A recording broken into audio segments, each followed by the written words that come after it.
తెలుగు రాష్ట్రాల్లో betting apps case సంచలనంగా మారిన విషయం తెలిసిందే. గత కొన్ని రోజులుగా బెట్టింగ్ యాప్స్ ని ప్రమోట్ చేస్తున్న సెలబ్రిటీస్ పై పోలీసులు సీరియస్ యాక్షన్ తీసుకుంటున్నారు. ఇదే క్రమంలో చాలా మందిపై కేసులు కూడా నమోదు చేశారు. బెట్టింగ్ యాప్స్ ని ప్రమోట్ చేసిన సెలబ్రిటీస్ విచారణకు హాజరు కావాలని పోలీసులు నోటీసులు జారీ చేశారు. అయితే బెట్టింగ్ కేసు వ్యవహారంలో యూట్యూబర్ ప్రపంచ యాత్రికుడు నా అన్వేష్ కీలక పాత్ర పోషిస్తున్నారు. బెట్టింగ్ యాప్స్ ప్రమోట్ చేసిన వారి భరతం పడుతున్నారు. ఎంత పెద్ద స్టార్ అయినా సరే ఎవరిని వదిలిపెట్టడం లేదు. ఈ నేపథ్యంలో తాజాగా కమెడియన్ అలీపై షాకింగ్ కామెంట్ చేశారు అన్వేష్. బెట్టింగ్ యాప్స్ విషయంలో కమెడియన్ అలీని నా అన్వేష్ టార్గెట్ చేశారు.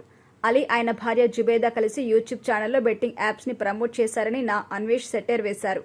ఒక బిర్యానీ వీడియోలో యాప్ ని ప్రమోట్ చేశారని అన్నారు. 10,000 ఖర్చుతో పేదలకి బిర్యానీ పంచి వ్యూస్ ద్వారా యూట్యూబ్ లో 10 లక్షలు సంపాదించారు అని అన్నారు. వేల కోట్ల ఆస్తి ఉండి కూడా ఇలాంటి దారుణాలకు ఒడిగడతావా అని మండిపడ్డారు. రంజాన్ మాసంలో బెట్టింగ్ యాప్స్ ని ప్రమోట్ చేయడం కరెక్టేనా? అల్లా ఎక్కడైనా ఇలా చేయమని చెప్పారా అని ప్రశ్నించారు. మీ వల్ల ఎంతో మంది నమ్మి తమ జీవితాలు పోగొట్టుకుంటున్నారని అన్నారు.